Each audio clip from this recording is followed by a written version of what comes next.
Hello, Lisa. How are you? Hi, thank you. I'm good. I'm good. Thank you. What about you? I'm good too. I'm super happy to be talking about you because you've been a sort of a follower of the podcast, and I didn't notice that. And then I saw you were following the podcast, and then I was like, she's really interesting. I have to talk to her. So tell the people what you do, introduce yourself, and then we go through your creative life. Yeah. Well, first of all, thank you for having me. And yeah, I try to follow what I think is interesting, and I think your podcast is really interesting. And I know some people that have been on it already, and many of them I don't know. So that's even more interesting for me. So I'm Lisa. I'm Lisa della Dora. I'm Italian. Uh, um, I'm a 3D artist, I would say. I'm a senior 3D artist because I'm getting older right now. But I'm also a teacher. I teach, and I am the art director of the UAV postgraduate master of in architectural visualization that is called MADI at the University of Venice. And I also teach another course at the Brave Art Academy. And let me think, what else do I do? I don't know, a blogger or something like that. I have A a project podcaster. that a podcast, so to say, yeah, that it's called Render It. And but it started as a blog podcast, but it's turning more into a community, and that's something that I love about it. So yeah, there is my job as a 3D artist at Bloom Images. Then there is the UF, then there is the Brave Art, and then there is Render It. And I'm also a mom to a 2 years old boy. Yes, for me, everything was very remarkable, everything that you do. And the most remarkable thing for me is that you do everything that you do by being a mom. And one thing that I really, also loved about the opportunity to talk with you on the podcast is that in the beginning, I didn't have many girls on the podcast. And the Mm-hmm. reason it's because all the girls I've asked, they didn't wanted to, or because I just didn't know any girls. Yeah. And then I'm now, by now there are many more episodes, so it's easier to get girls on the podcast. And I love when I get like some super kick-ass girl like you, so that the girls that are listening to the podcast cannot say anything and cannot say that I really try to, and I'm glad you accepted. But My pleasure. it's interesting to start from the real beginning to see how you arrive where you are now. So Mm-hmm. for I always start with a question: what was the reason in your life, the moment in your life where you thought I can be a creative for a profession? I guess you studied architecture. Yeah. Why did you think you wanted to be an architect? Is it because somebody in the family, or what is the reason? Well, it's weird because I don't think there was a moment for me. I mean, I've always been really into photography because my father was really into it. He's actually a doctor, so it's not that nobody's creative, so to say, in my family, like as a job. But yeah, I've always been into photography. I mean, he gifted me an analogic camera when I was 16 years old, so that also helped my passion. But actually, when I started university, I started to become also something medical related. I did 1 year at the uni, and also I also did all the exams that I had to do, and my marks were pretty good, but it was not exciting. And that's a bit embarrassing, but at that point Facebook just started to be a thing.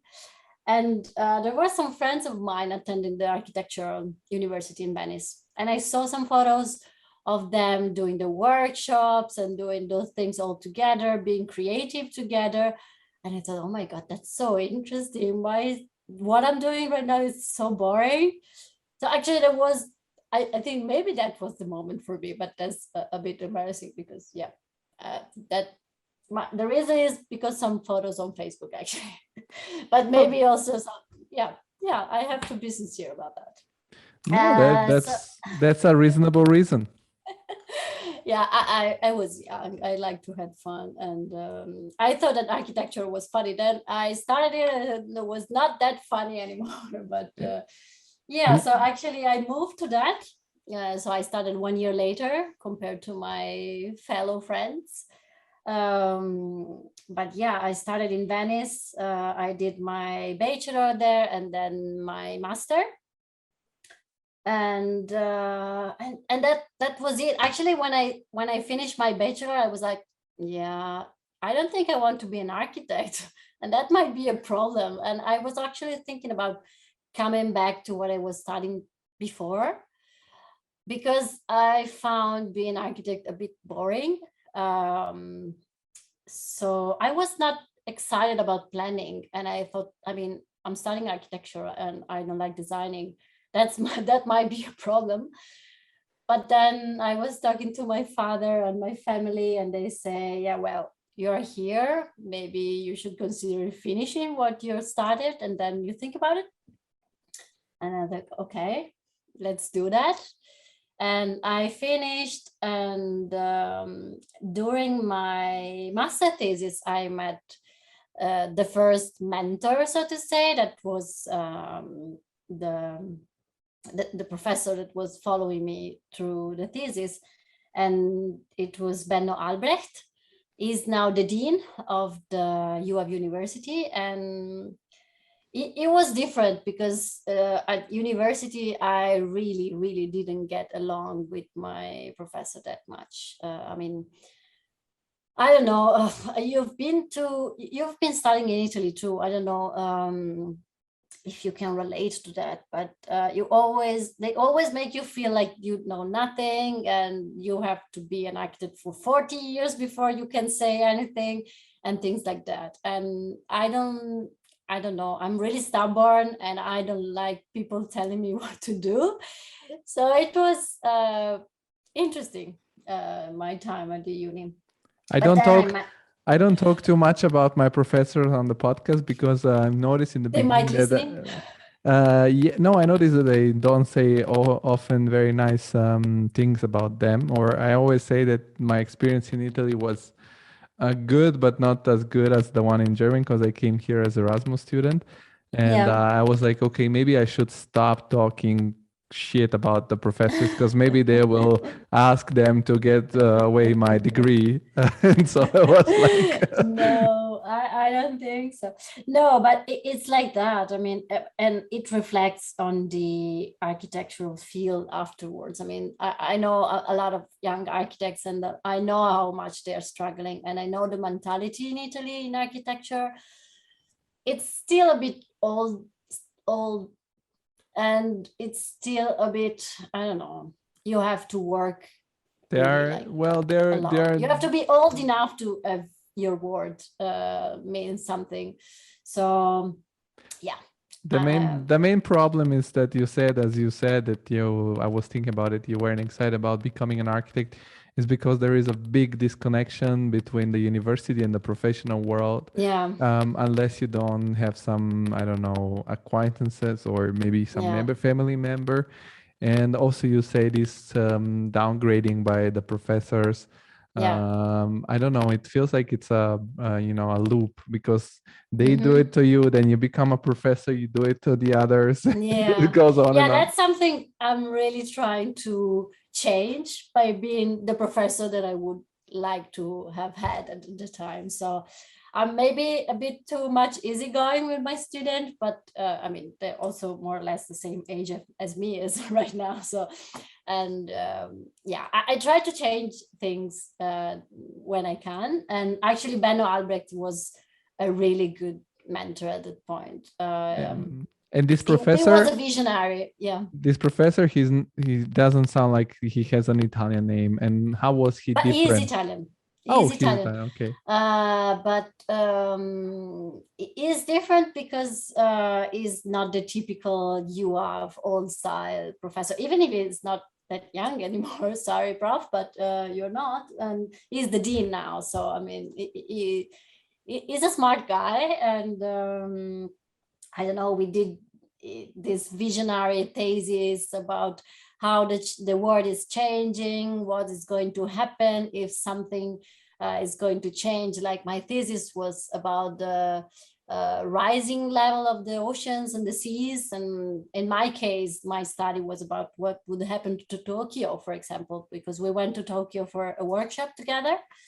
And it was mainly about research and renders. So it was the perfect thing for me, even if I was really bad at the time at renders. But I had my fellow student, Marco, and we did develop the renders together in SketchUp at that point. But so yeah, that's how it started for me, getting to know the world of visualization. And then I met Andrea at that point, my then boyfriend and now husband. And he was like a monster of visualization. He was the guy to go to if you wanted to know something about visualization back then. Still SketchUp, but I can show you his thesis afterwards, and his visualization back then was so cool already. You can come back to the podcast too, so we have the whole family. Yeah, I will let him know. I will let him know. I'm sure he will be happy. He's a bit even more, I think, I'm shy. Maybe he's a bit more shy than me, but I think he will be happy. Well, you don't look shy so far, so. I don't look shy. It depends. I told you, I'm shy in environment that I don't know and things that I'm not interested in. If something interests me, then I'm not that shy. And yeah, that was it. And when we finished the university together, actually me and Andrea graduated on the same day, we decided not even to search for a job in Italy. And he did his Erasmus in Berlin when we just started seeing each other. So I visited him many times because I couldn't stay away. And Berlin seems super nice. You know, it was summer, so it was nicer. And we decided, I don't know at which point, but at some point we decided that we would have searched job there. And so that's what we did. We spent that summer working at the Biennale as underpaid interns, but it was really nice also to have it on our curriculum. And we started preparing our portfolios. I think we sent, I don't know, maybe 100 applications each. And I applied as an architect. I was searching for landscape architectural offices because I like that a bit more. And also I was searching for a job in the competition field because I knew that was where we're going to be able to work a bit more in visualizations, but I was really not able to do visualization back then. But I was into it already, even if I didn't know it was a job. So we moved to Berlin and we found a job. As archviz artist, at least him, or you were first architect? He also applied, I think, to, I don't know, it was really a lot of studios. And he also did a lot of interviews as an architect, but he applied just to one place that was doing visualization, and that was Bloom Images. And he got the job right away. And I told him, think about it twice, because maybe if you start in that field, you will never be able to move back to architecture. And he was actually good at designing, and he also liked it like that. So I thought he was going to miss architecture. So actually, he never looked back. He's still working there after almost eight years. So was a good choice for him. Actually, it happened the other way around. You joined him in that field. But I have, for example, a colleague of mine who did the transition. Like after many years in the archviz, he moved to architecture. And I always tell him, why did you move? You were the one that, like, you were doing the fun part, like the images. But he says like, no, I want to see something that I designed to be built. And Okay. I always say like, he always think that the other side is better. Um, Okay. Yeah, so but the word is cool because there are so many different point of views, so it makes yes. sense. So, but I've been always an observer of this world because I discovered it. But when I came to Germany, I came here as an Erasmus student, as I told you, because I was Mm-hmm. already, I wasn't so patient as you guys. I was like already the third year of my university. I was like, not gonna work out if I stay here. So I'll try to go to Germany, make some friends, and maybe go back. And then I never came back Yeah. to Italy. And when I found my first jobs, I was like, oh my god, they even paying me to do this stuff. And when I was like Yeah. 25 or 26, there was the Yeah. first built building. I was like, this is crazy. And then I hated even more the professors in Italy because I was trying to look what they have built and they didn't build anything. I was like, Yeah, I get it. and so you moved to Berlin, and how was this moving to Berlin? Because I know what is moving to Frankfurt, and I also moved kind of in summer, was the beginning of Mm-hmm. September. Yeah. So so when did you move? And What can I say? I also moved in September. So I moved, it was already winter almost because, after August is already winter. I don't know. I never lived abroad, and I'm really sad that I never did an Erasmus or anything, and that's a regret that I have. So I don't know. Maybe I wasn't ready. I wasn't. I don't know.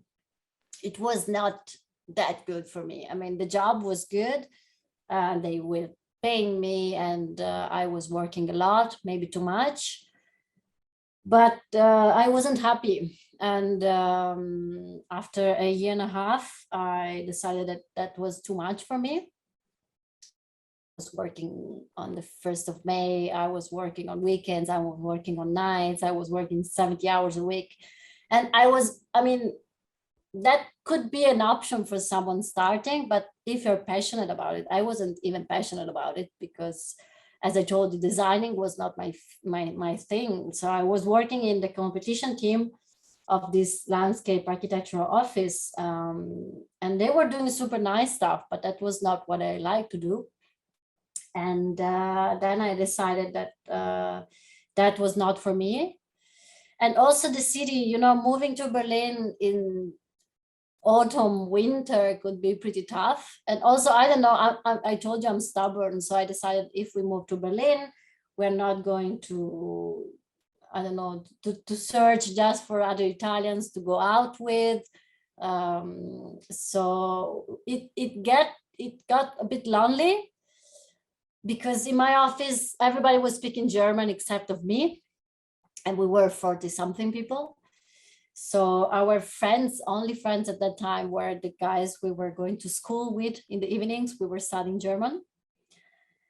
But yeah, for me, it was never my happy place, Berlin, unfortunately. And I don't know, I think I started with the wrong foot, so to say, and it never got better. So I was always planning to move back to Italy.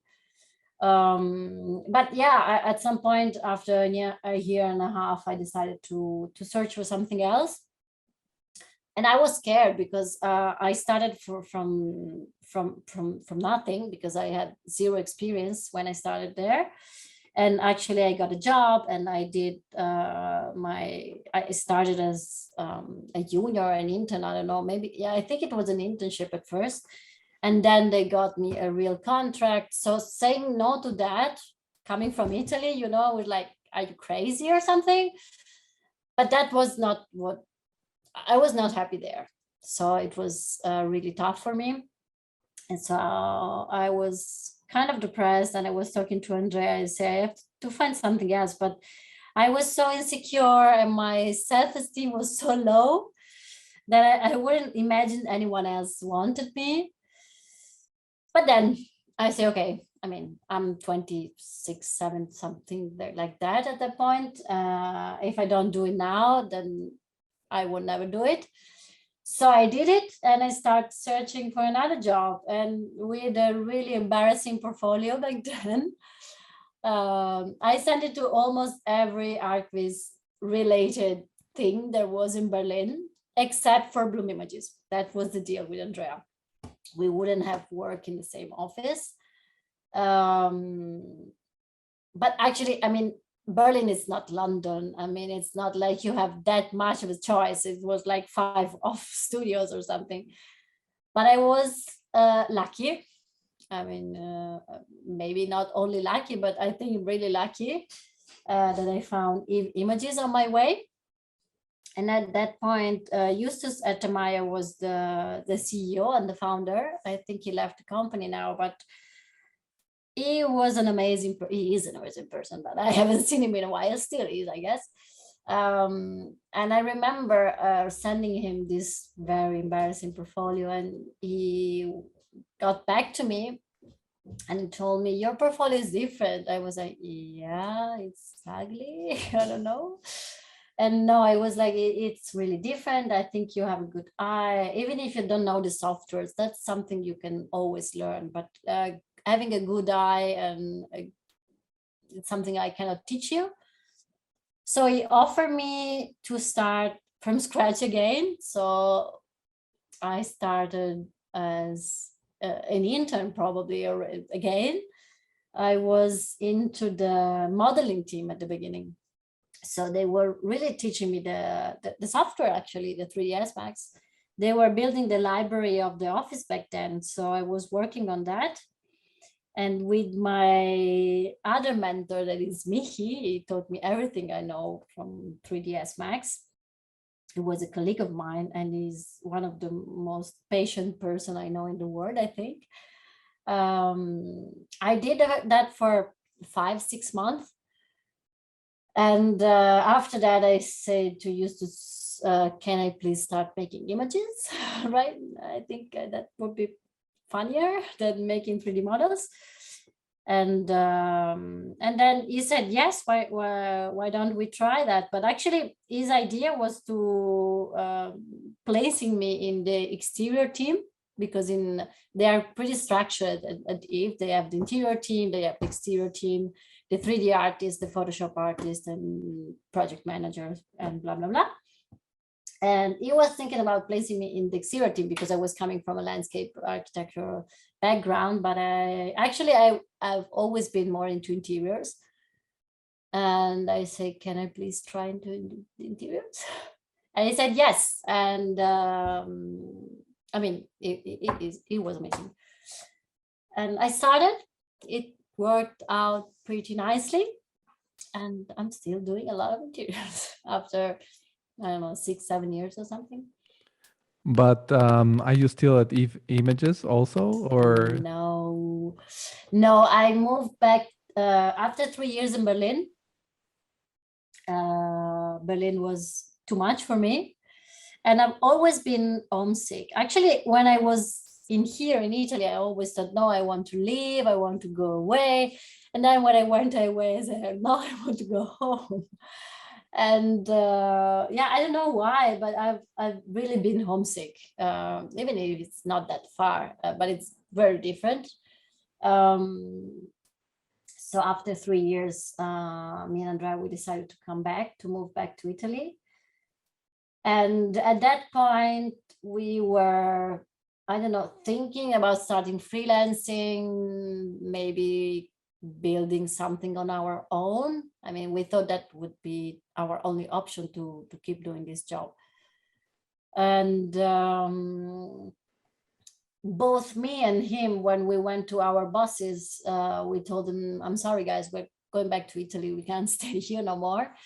And we both got offered to work remotely. And it was mind-blowing for us because I mean, right now working from home, it's nothing that fancy or special, but it was 4 years ago and it was not that common actually. So, and we had our other colleagues asking something like that and not getting that opportunity. So we were really grateful for that because we were not expecting that.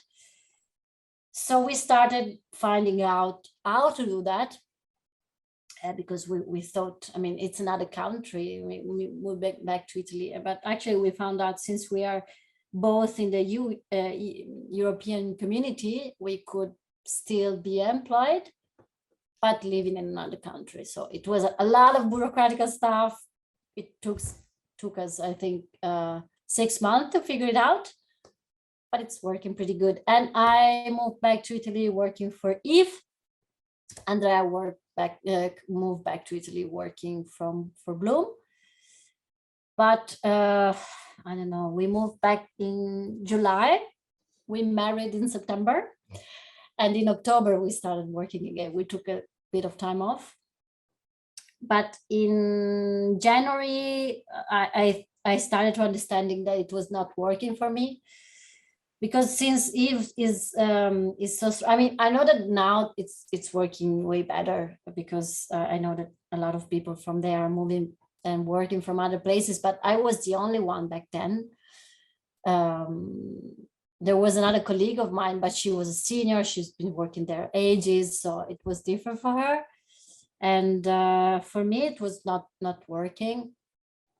And also that January, we had a bit of a low of work. So I had a bit of time off to think and to plan stuff. So I decided to apply to Bloom. Andrea was worried. I was worried too. But I think that at that point, they were searching for someone that had a bit more skills into interior images and these kind of things. So they said yes. And I said, thank you. And after 4 years, I'm still working with them. So I think it worked out pretty well. So you broke all the rules about not working together, because you Yes. work together and you Yes. work like physically Yes. together the whole day. And yeah, but at that point we were in the same room anyway. So I say it makes no difference if we're working for the same company or not. So I was thinking it would have been funny if you were working on like the image for some competition, but you work like for the same competition, but he works on the side of the Bloom client and you on the Eve client, and you have to hide each other's screen. No, that actually never happened, because Eve almost never worked on competition. So luckily we never had this conflict of interest. But yeah, I mean, we were keeping things very separate back then. Right now we share really everything. Yeah, and I was wondering, because a lot of the times when I I was telling you that I'm more an observer of this world, because I think it's cool. I mean, because you guys make our work look way cooler than we would have time for. And there are, in all the offices, there are these sort of senior archviz artists and junior. What is the whole thing? Because like what makes you senior or junior is just depending on the company, or is it what you can do, or is it like I think it depends on the experience you have. I mean, it's also time wise. I mean, if you're doing this job for 5 years successfully, then you're a senior, I would say. But like for us at Bloom, since the artists take care of a lot of things, the 3D, the post-production, also the communication with the client. So that's something that makes a difference. If you're able to do everything on your own, if you need some support, some project management on top of you or something like that. So I think it depends on how much you can handle the pressure and every aspect of this job. So that in our case, this is what makes a senior, I would say. But theoretically, if you're some archviz wizard, you can burn the time. And yeah, I mean, I think I've seen many people doing amazing images, but you also have to consider that when you're working for yourself, when you're doing personal projects, I also do a lot of personal projects, but not a lot. I used to. When I have time, I do them too. But that's different because you don't have to have anybody's feedback and you have all the time that you want.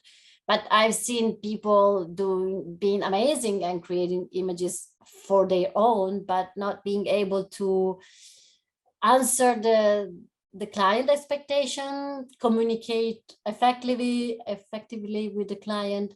So it depends on the office, because there are offices where it's so structured that you don't need all those skills. I think it's character related, person related, what fits you better. For me, I told you I'm stubborn and I really don't like people tell me what to do. So I like to take care of everything. Of course, I have still people telling me what to do. My client, my bosses, my colleagues. It's not like I'm on my own. I know that.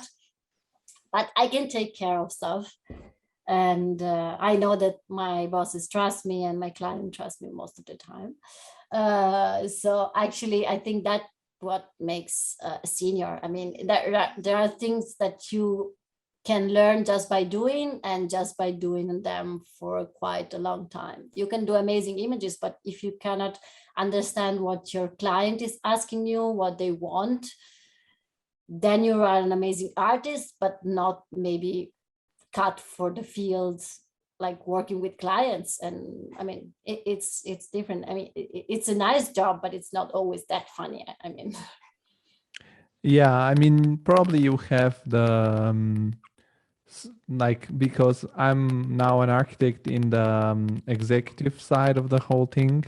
So basically my whole work, it's 50% of my work is to just talk to people and mediate and coordinate. yeah, And yeah, yeah, so you guys probably have a little bit, because you have only one sort of say person to talk, which is the architects, which are, I know that are annoying, because we annoy you. We do these stupid drawings in our PDF software. no, come on. It's with comments like, make it more like bluish. Yeah, let's not start talking about blue skies and interior images, please. Yes, but and yeah, so I guess this is a not like, even if you're a senior, you still have a lot of time to work on actual like images and be a little bit more on hands-on. And at what point? So I guess you guys live somewhere close to Venice. Yeah, it's I was born in Padua, and it's 40 kilometers from Venice, and we're living in the countryside, I would say. It's really nice. It's a thermal place, so you should come visit. It's called Abano Terme. It's a nice place to live, and we get by train to Venice in 30 minutes or so. So it's good. I've never been to Venice. That's a shame on me, because Oh wow, I've only passed by Venice, but I've never been that's bad. in Venice. I've been in Padua though. You see. I mean, it's a really cool city, huh? Yeah, I think people were looking very funny at me because I have a Roman accent when I speak. Yes, you do. And people in there were like, "Oh, you're from Rome." But how started the whole thing with the university? How did the opportunity presented itself to study this, or you initiated this? That's a good question. I don't know. No, I mean, I think that everything started because of Render It. Because when I started Render It, I told you it started. I mean, what it is Render It? Render It is started as some kind of interviews, like what you're doing right now with me. But say the whole story, how you because what is the reason of you? Because it's like people don't start doing interviews out of nowhere. Like I said it many times, I love podcasts and I listen to thousands of podcasts, including yours. I've listened some of the first podcasts. I have to say I'm not anymore a very like I don't listen all the episodes, but I was one of the first listeners. So I was one of those first few. And how did you, is it, the name is also funny because it means render it like in English, but it's also render Italy. It's like the Italian thing. So tell me, what was your flow of your mind when you were thinking about even starting something like that? So it happened at that time when I told you that I was thinking a lot when I was about to leave Eve. Because at that point it was me and Andrea, and I knew nobody doing this job in Italy. And we were both used to work into kind of big offices surrounded by other people doing the same job. And it's different, working from home. Yeah, it's still, I'm lucky because it's me and Andrea, I'm not alone, but it's not the same.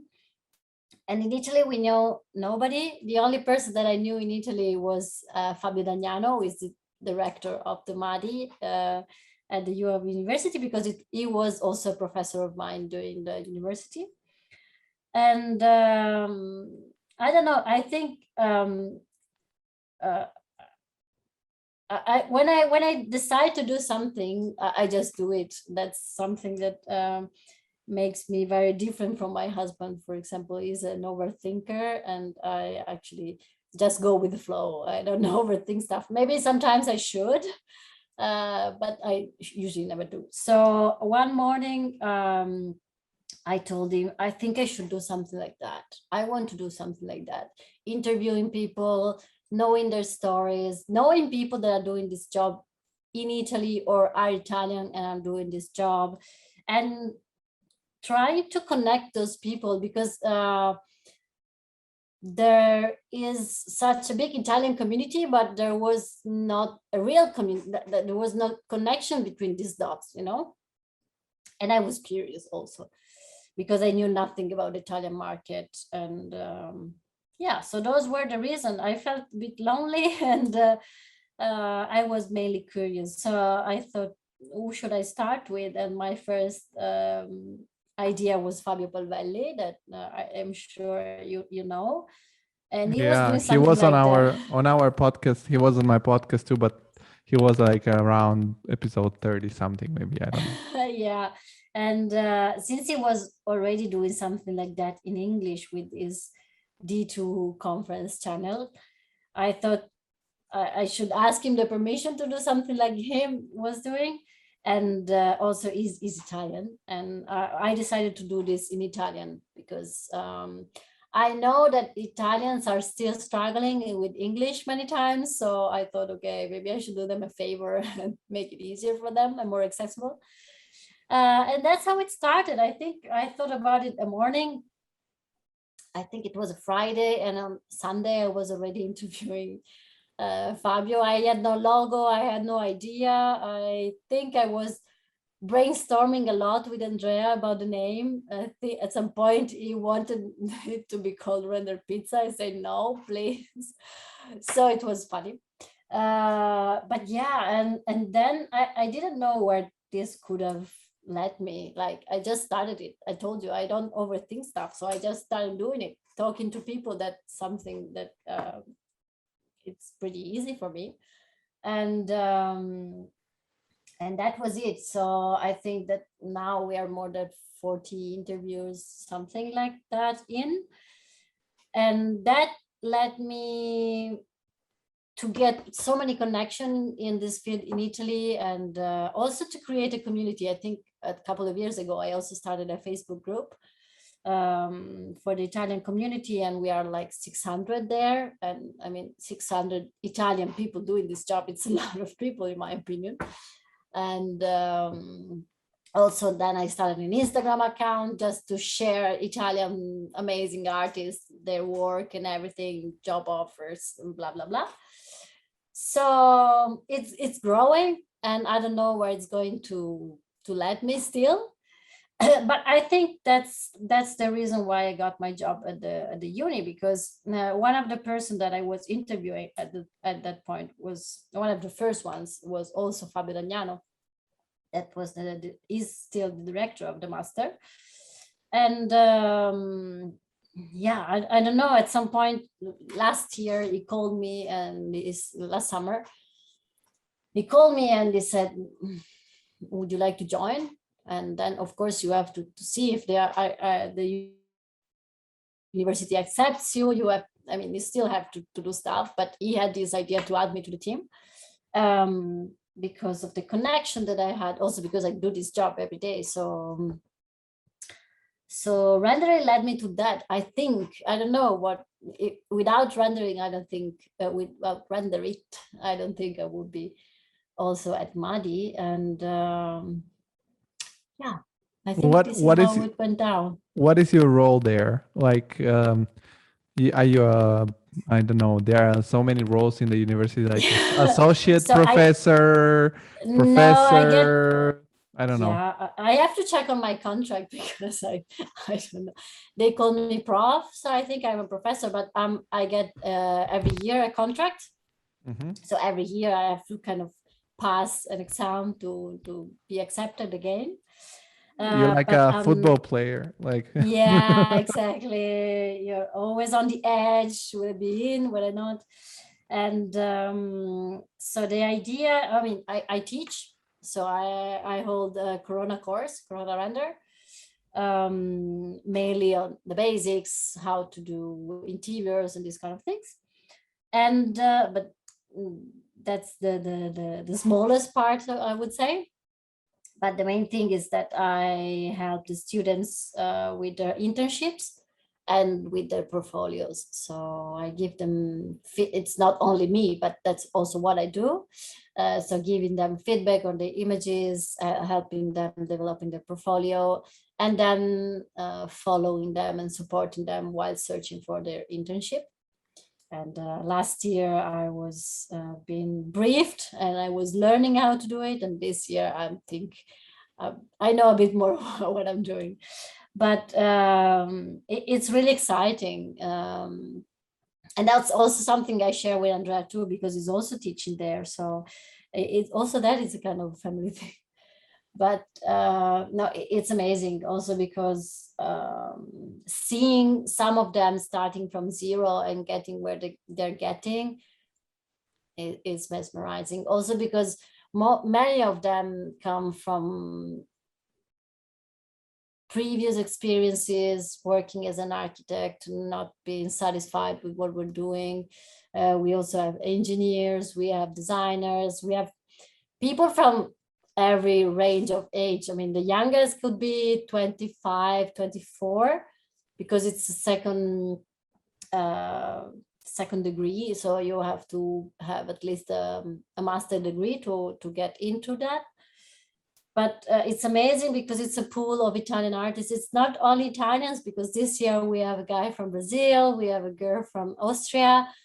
So it's getting interesting, and it's been running for more than 10 years. And so how does it work, this master? How long it is? How so long?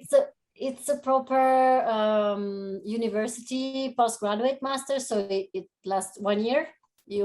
We start lessons and courses at the end of November. So we just started this year.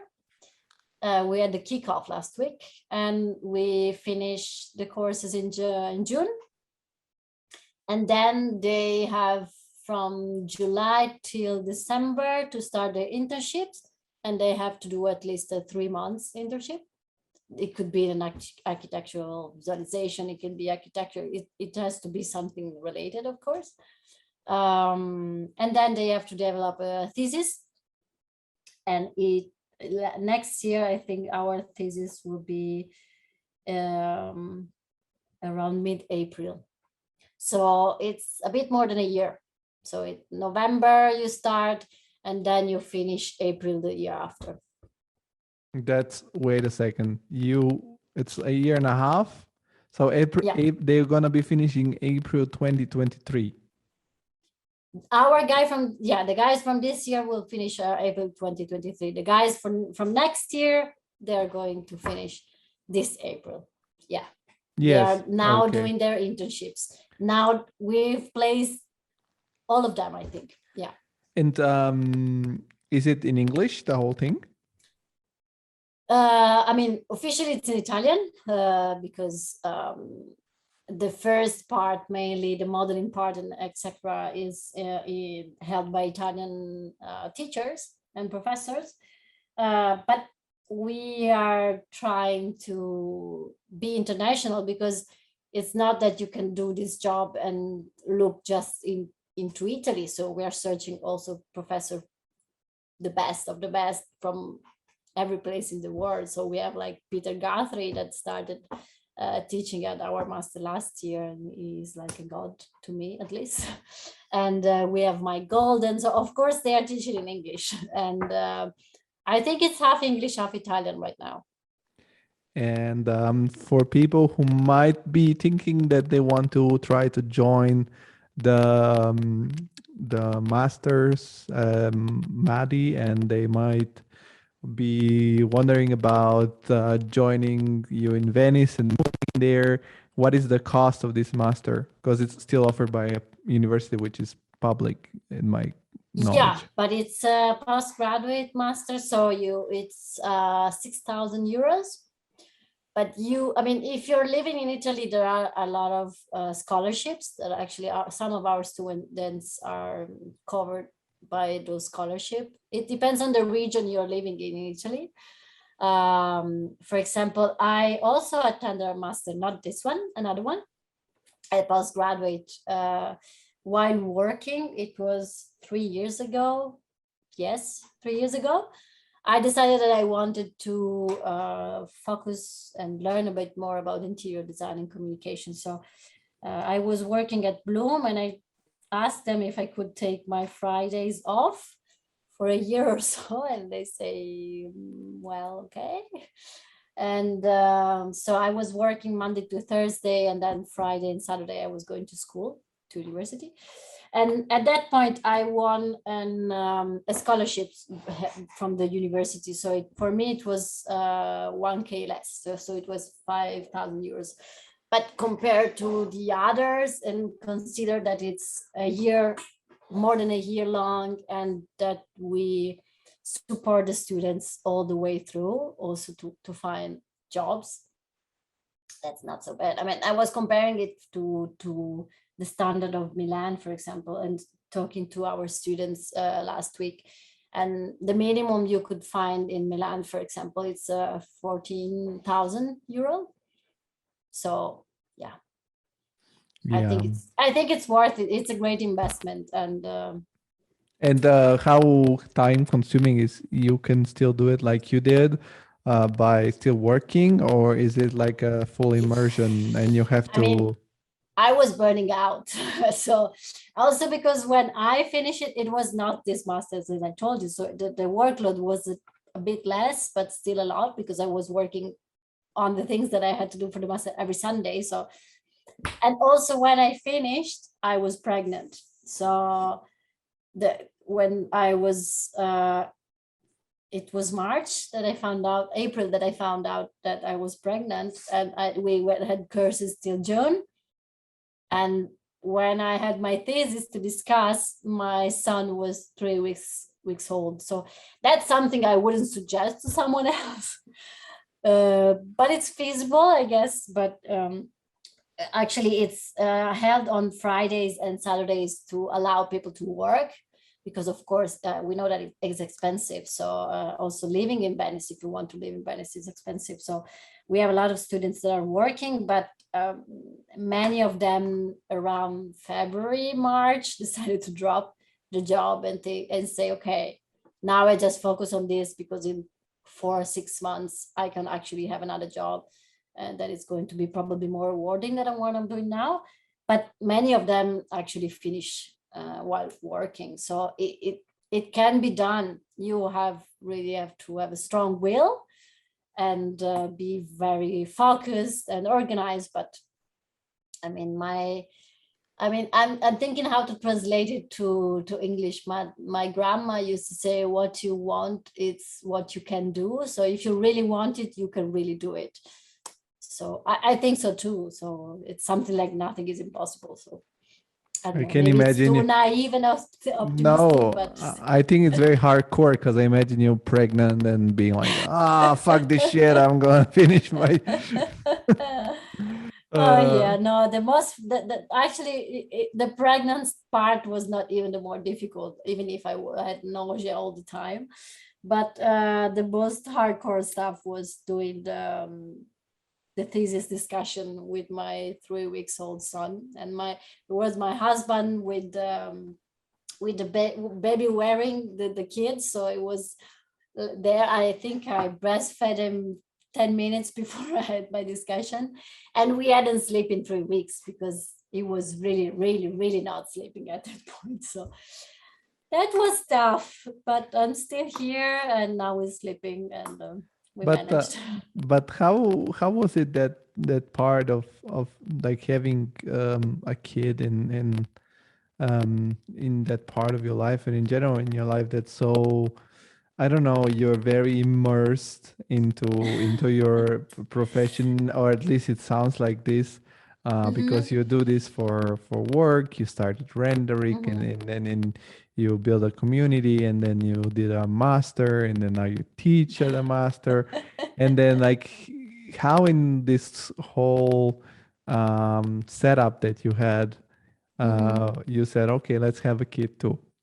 Like, Well, weren't actually, you I mean, weren't you afraid you won't have the opportunity and the time of to do course. all this stuff anymore? So let's be sincere. First of all, I decided to have a kid when I got married, but he didn't arrive in. It took him 2 years to arrive. So it took me 2 years to get pregnant. And at that point, I was like putting my life on pause. That's also why I was so scared about leaving Eve, because I knew that I was trying to have a kid. So I said, what if life changes so much? Because my life as Eve was quite relaxed. I mean, I was doing my job, but they were so structured and so organized that I didn't have to do many extra hours and things like that. And at that point, I didn't have any side jobs or anything. So at that point, I decided to have a kid, but he was not coming. So I said, okay, maybe I should live my life. And if he decided to show up at some point, that's good. If he's not, at least I've not waited for nothing. And of course, I wasn't expecting him to arrive while I was attending a master, but that's what he decided. And after that, let's be sincere, part two, because people think that when you decide to have a kid, you have it the day after. Usually, I mean, sometimes it is, many times it's not. Let's be sincere, part two. I really struggle after having my kid. So I don't know if it was really postpartum depression or something, but I definitely struggle a lot. So when I was pregnant, I think I stopped working around my 7th month. I When I got pregnant, I said, okay, I will work till I'm 9 months, because in Italy you have five months off, and you can decide whether it's 2 months before having the kid and then 3 after, 1 month before, then 4 after, or you work to the end and then you have 5 months after. And I said, no, I will work till I'm 9 months pregnant and blah, blah, blah. That was the idea. Then it didn't really work like that, because I had some troubles during the end of my pregnancy. And also I was working way too much. So I got pretty pissed at that point. And I was thinking about quitting my job at Bloom. And also I was thinking about quitting this job altogether, because I thought it was too stressful to do this job and having a kid. I couldn't imagine it, doing the two things together. Then the kid arrived, and it got even worse, I would say, because I was really struggling. I couldn't see the end of it, like my life coming back to kind of normal. Of course, it's never going to be the same. You have a kid now, you are a mother, so you cannot expect to be everything as it was before. But I wouldn't be able to see me be me again. So it's weird, because the brain, the hormones, and it really changes you and it really messes with you. And I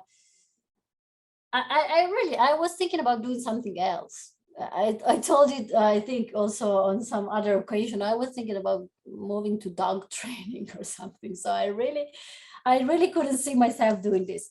Also because it was really, really not sleeping. So I was tired as fuck.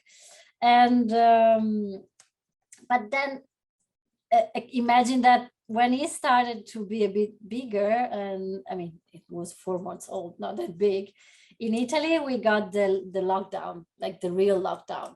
So we wouldn't be Oh, allowed to even go out of our true. home, not at all, like Yeah, not I know, I even. know, I know, because my parents live there. So Exactly. So that was hardcore because it was actually just sleeping when we were walking around. So being close in the house with him. But yeah, we managed that, and he started sleeping a bit through the day.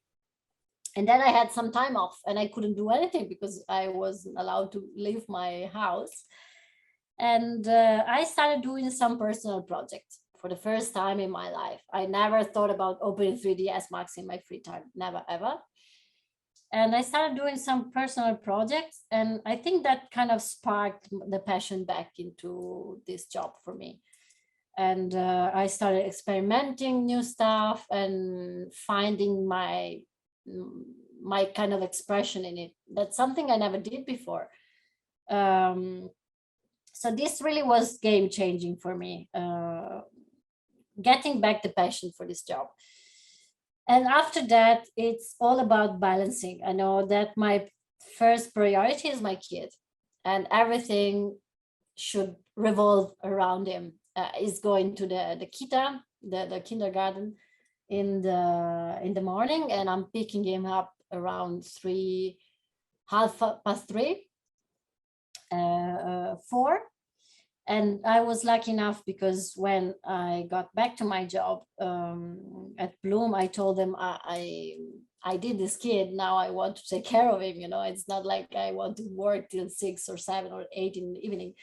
And I told them I would like to reduce my working hours, and they allowed me to do that. So I'm working 6 hours. Most of the time it's 7, but I start the blue around. must really like you because every I don't know, every couple of years you go to them with another crazy request. Like, okay, guys, we're moving to Italy. And I Yeah, imagine them being like, exactly. really?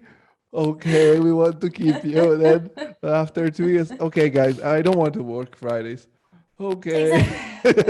And then, Exactly. okay, guys, I want to work less work. Probably the next step will be like, hey, guys, why don't you just pay me and leave me alone? To live my life. No, yeah, no, they are actually, I think we find our balance also because I think I'm as productive as I would do in 8 hours, because most of the time I work in 7 hours because I start around 8:30 and I stop around 3:30. Most of the time I don't have a lunch break. So in the end, it's 7 hours. And yeah, but they must like me. They don't say that, but no, I know that they do. No, I'm just joking. But yeah, and that's the main thing for me is so that's my main job, and that my kid is my main priority. And all the other things I have to figure out where to place them. Luckily, I have a husband that is a really good father, so we shared a lot of things um, and responsibilities, as it should be, but it's not always like that, unfortunately. So like tonight to be here, we just switched. He arrived to my place, to our place, and is now with the kid, and now back here in the office. But it is not easy. It's not that I can be all the time with him, of course, because when I'm at university and these kind of things, sometimes I'm nearly burnout. But I try. I think I'm really good and and closing. So when I leave this office, when I leave Bloom Images, I'm not thinking about it anymore. It's not easy for everyone, but I work like this. And also with Madi, that's not that easy because it's always on my phone. There's always something happening on my mobile. But most of the time when I'm with my kid, my mobile stays on a shelf and I don't even watch it. So I know that, like, luckily the Alberto, it's his name, is like a kind of German kid, so he goes to sleep super soon. That it's not that common in Italy, but it's pretty common in other countries. So at 7:30 is in bed, which is pretty good. I made him pretty good, and so after that, I taught him good, and after that, I can do stuff.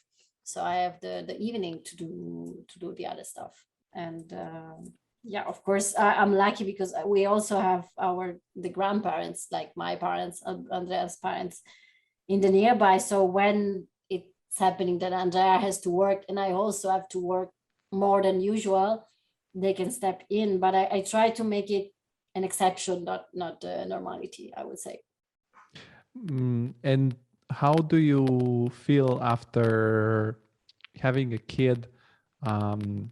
Do you feel like also that, I don't know, I have this impression usually at the office, because I work at the office, and I'm very, very much pro giving the opportunity to people who are parents, no matter if they're moms or dads, to have this mobile working possibility where they work from home if it's needed and be flexible. In the end of the day, I mean, architectural field is a little bit behind on that aspect. I don't know. There is some sort of mistrust, or maybe because, if you don't deliver the project, a lot of money are involved. I probably think that's the reason why people want to stay in control.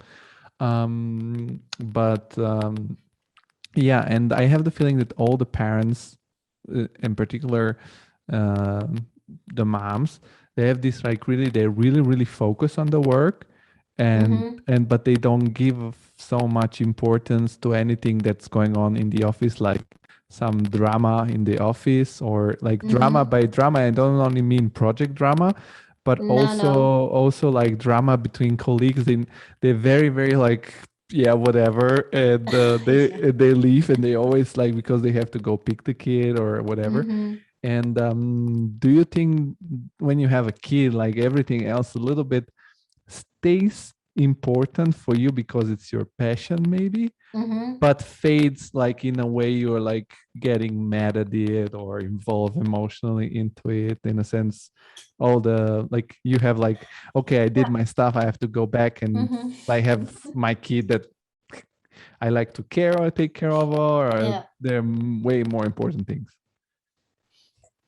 I mean, of course, having a kid put things in perspective. I can see that with Andrea too. Like, he was working way much more, and I think it makes you more efficient, because, like, if he wants to say goodnight to his kid, that he cannot stay to the office till 9:00. So, of course, it happens sometimes, and I'm not blaming him, because sometimes you really can't control the things that are happening in this job.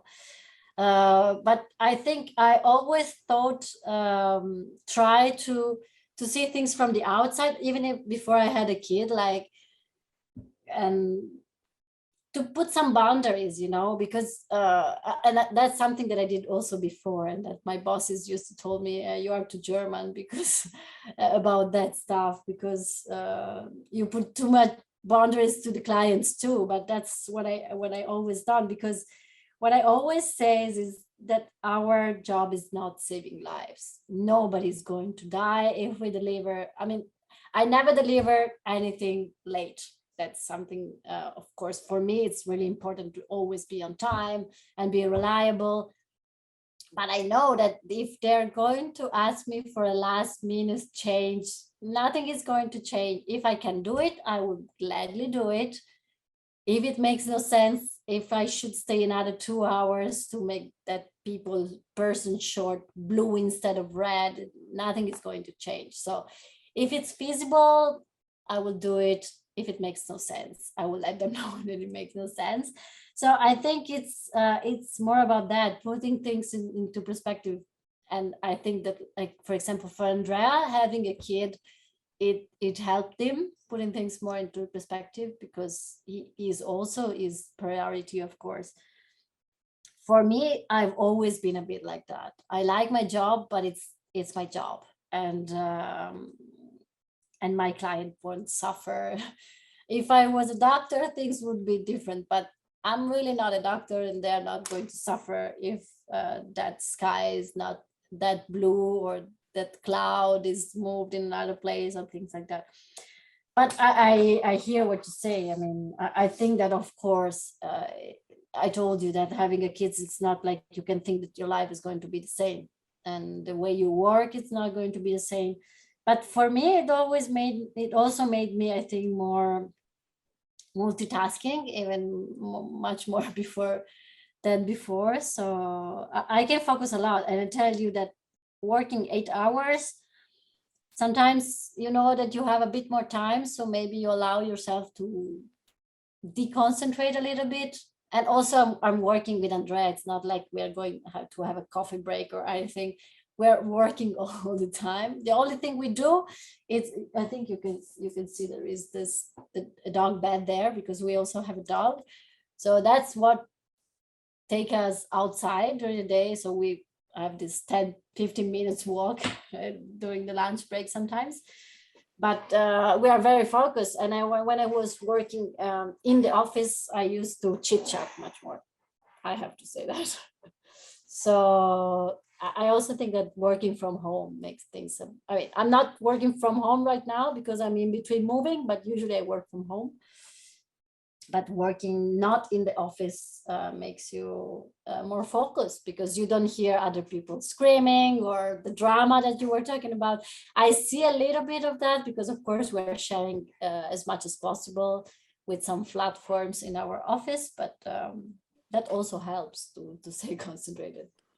But you said you're now at the office. How does that work? Did you guys rent an office where you go to work, or Yes. is there Bloom Images Italy officially, or? No. It's just a temporary thing. It's a shared space. It's like a co-working. We have this room, but the place is a co-working, and it's just because we're in between moving from our old house to our new house. We never know what we're going to be in, because we're waiting since 2 years, but at some point it's going to happen, I think. But usually I work from home. So when we get the good internet connection in that home, we will say goodbye to this place. And how is going to be the new? Is it now your first property home? And it's going to be, yes. Yes, but we've been suffering a lot. And did you apply all the skills that you gathered in your interior master now to the new home? Of course. I have the models since the first day we saw that house, I think. And yeah, of course. I mean, I have render of every corner of that house. And the kitchen, I have renders. If I show you the kitchen, how it is, it's exactly how it was supposed to be. The next room I'm really excited about is the kid room. So it's going to be cool, I think. If you want, I can make you a purpose. I do this kind of purpose to many of my guests. You can send me the images of your first portfolio. If you have that, because I always think it's nicer to see like your first portfolio, because now it's easy. Now it's easy to say she has worked there and there, and if you have the first portfolio, I think it's on Issuu. I think you can find. I think maybe I made it private. I can share it with you. And I know I'll put it on the Instagram. But just with you. I know I'll put it on the Instagram, so that all the people that are like discouraged or think, oh, I'm not good enough or something, they're gonna be seeing your portfolio and be like, oh, she sucked too back in the days. So we can. She really did. Oh, she sucked big time. Yeah, okay, why not? And then we can share the images of your new home as how you improved. You ended up buying yourself a house by working this job. So yeah, I still need a mortgage. You know, it's not like I can buy it all on my own or Andreas. But yeah. Whatsoever, it's still something. It's still something, yeah. No, I think this is a really cool thing. And to go back to render it now, so render it. How often do you do usually a new episode? I mean, now that you're in between moving houses, I know that it's hard, and I'm super grateful that you got to do the Creative Insider. But yeah, how often you release it? Where can people go Yeah, and find an actually, episode? at the beginning, I really had a tight schedule. Then it got a bit blurred in between motherhood and other things. I tried to do, I tried when I was doing it for real, once or twice a month. And I'm planning to be back to it. But yeah, when I will have that house with that internet connection, you will understand it, because Render It interviews will be back. I'm still trying to keep Render It alive. Like, for the first time, I managed to co-organize an event a couple of weeks ago with Filippo Zordan, and we did it here in Padua in person. And the main theme and connecting idea was about talking about Unreal Engine, and but yeah, we also talked about archviz, and it was the first time for me, and that was something I really wanted to do since quite a lot of time. And I think we were in the end more than 40 people in person and 20 something following from home. So that was something really nice, and that's something I would like to do again. But I have to find a balance in which I stop saying yes to everything that my minds think about, and say stop for a second, please. Let's prioritize, and you cannot do everything at the same time. But yeah, I think also organizing event is something in the future of Render It, but let's take it slow. And Render It just some passion project also that you have started just for this lack of connecting with other people in Italy in the field, or did you manage to monetize it somehow so far, apart of getting a job out of it? Yeah, exactly. Not at all. I think I should, but I never do. And like, for example, I shared a lot of job application, not application, but job offers. And every time someone asked me, could you please share it? And I know that maybe I could make money out of it, but I can't. I'm not able to. At some point I should, and they will be disappointed because they are so used to come to me and I just say yes to everything. But it's something I really started just for myself, and I like to share. So maybe one day I'll think about monetizing it, but so far it's just out of good heart. No, you have to get lucrative. I'm gonna help you with the communication. You can say everybody like, "Hey, everybody, thank you for sending me so many messages with your jobs opportunities that you're offering. But due to the limited time I have, I'm not gonna be any longer able to post it on my Instagram unless you don't pay XY." Yeah, I know. No, but I already got info about that, how the others do it. I know I should get something about it.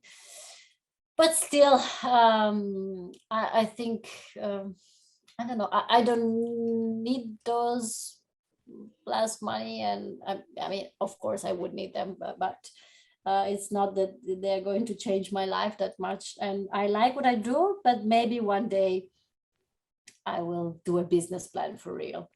And just when I will understand what I want to do with Render It. So far, it's just going with the flow, as I told you. But so all the interviews are in Italian, right? Yeah. And is it also in video? Is it on YouTube, or is it mainly? Is it also on the podcasting platforms like? No. It started as a YouTube thing, and it's still just there. Oh, then maybe we can help you expand on the other platforms. I can help you offline how to turn it into Spotify and so on, because maybe because the Creative Insider started as an audio, an audio podcast for the simple fact that I'm lazy and I didn't want to learn how to edit videos. But now I'm like, Yeah. okay, maybe I should start doing it video too, and that's why we're recording now the videos, and hopefully soon they will be all on YouTube. Okay. And yeah, so I'm doing basically the reverse thing of Yeah. you, but I'm always pro monetization for the simple fact that I do it because I like it and I don't make any money out of it so far. Yeah. But it's nice, it's rewarding that you have started something as just a hobby, and then you get those, I don't know, the restaurant money at least out of it. Yeah, I know. So far for me, it's the rewarding thing is getting the feedback from the people and meeting those people and knowing that made a change for them in their lives. So I might be naive a bit, might be that, but that's already enough rewarding for me so far. Let's see in the future. Something is going to happen, maybe. I don't have a plan right now, but yeah, I think that rendered work-wise has been the most rewarding thing I've ever done. And now the Mali thing is also adding to that. But yeah, like I had a student last year, and he almost moved me to tears. And I hope he's listening to that. If he's not, I will beat him badly. No, I'm joking. But he told me, Lisa, you have been through my path all the time, because I had a job I was not really into, and then I found out render it, and I found out the master, and then I decided to apply. And actually, I was not sure he was going to make it because it was expensive for him. And I found a scholarship for him, but actually, in the end, it didn't work out. He applied anyway. And it was my first year in Madi, so I was there also through his path, and I was there when he found an amazing job opportunity, and I'm so proud of him. And when he told me that, I mean, how I could put money on something like that. So yeah, only knowing that I changed just one person's life, because he told me if it wasn't for render it, I would have known how to start something like that. I would follow that passion. So what can I say? I'm maybe pretty romantic on this aspect of life still, but yeah.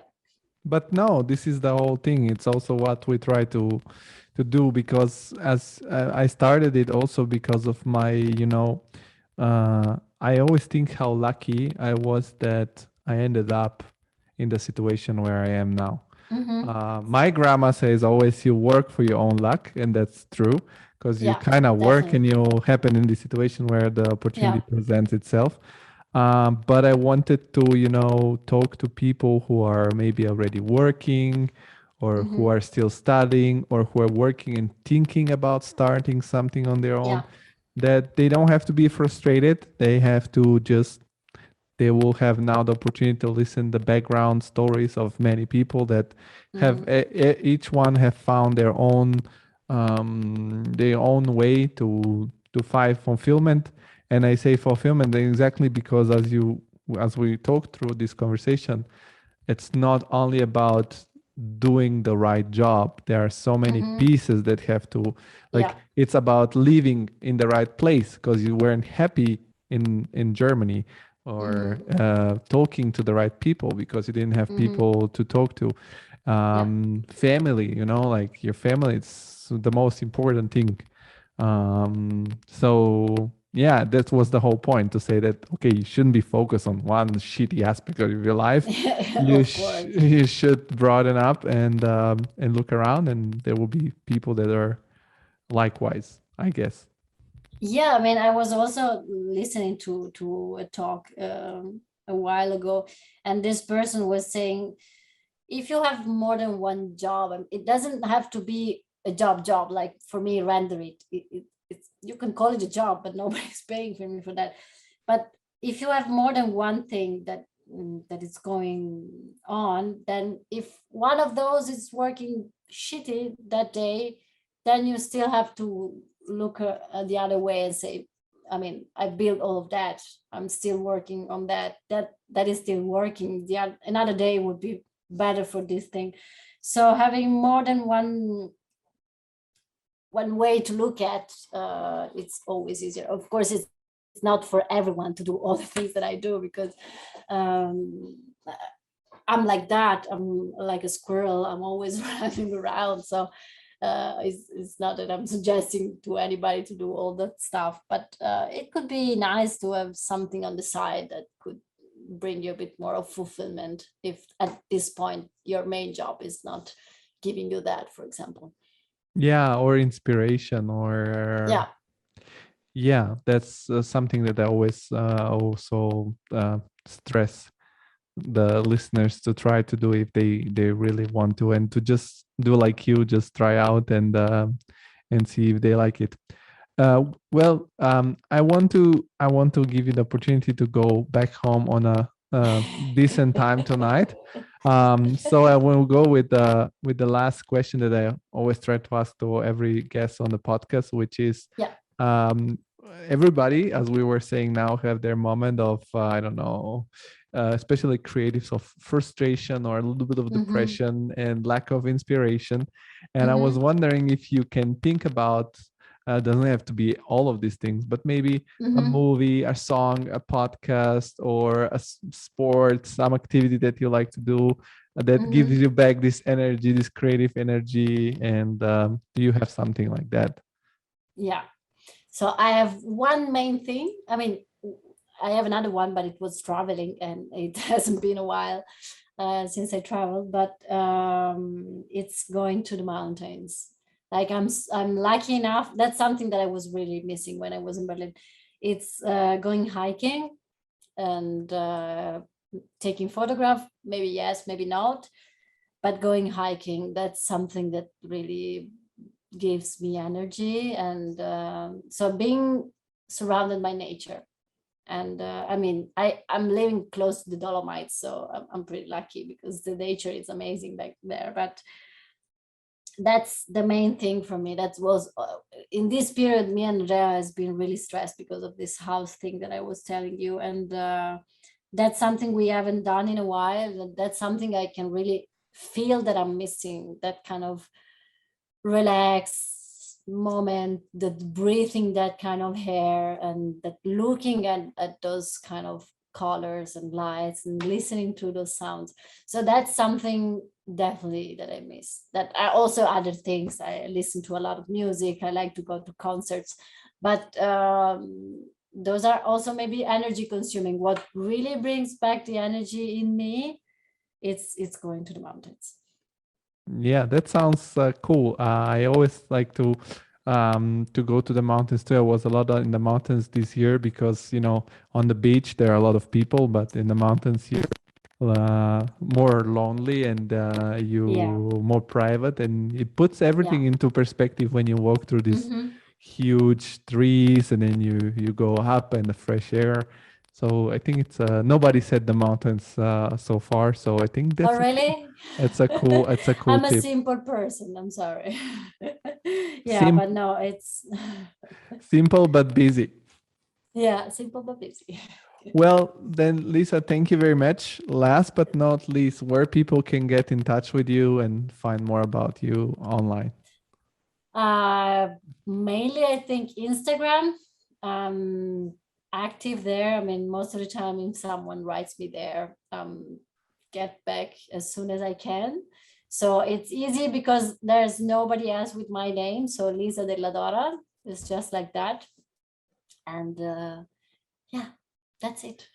Yeah, and I'll be putting all the links in the description down in the podcast, so just people can scroll downwards and find the link and maybe drop you a line. So Lisa, perfect. Thank you very much, and have a good evening. Thank you, and thanks to everybody for listening so far. Thank you. Bye-bye. Ciao.